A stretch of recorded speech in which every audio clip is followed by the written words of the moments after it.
மாதிரி. ஸோ நீங்கள் மேலேயும் ப்ரெஸ் பண்ணிக்கலாம், கீழேயும் ப்ரெஸ் பண்ணிக்கலாம். ஸோ இப்போ நீங்கள் வந்து பார்த்துட்டு இருக்கிறது வந்து பார்த்தீங்க அப்படின்னா அதில் உங்களுக்கு டேட் காமிக்குது. நேற்று டேட் வந்து 29th. ஸோ நேற்று டேட் காமிக்குது.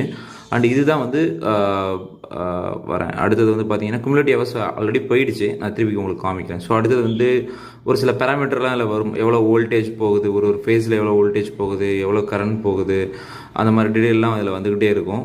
ஸோ ஒரு பட்டன் நீங்கள் ஸ்க்ரால் பண்ணி ஒரு பட்டன் ப்ரெஸ் பண்ணிகிட்டே வந்தீங்க அப்படின்னா உங்களுக்கு அங்கே எங்கே வந்து கிலோவாட் ஹவர் குமுலேட்டிவ்னு எங்கே வருதோ அதுதான் வந்து இது வந்து கிலோவாட்டு, இது பவர் ஃபேக்டர், அண்டு இது KVAH, இது நம்மளுக்கு தேவையில்லை. இது கிலோவாட் ஹவர். ஆனால் வந்து கிலோவாட் ஹவர் வந்து பார்த்தீங்கன்னா குமுலேட்டிவ் கிடையாது.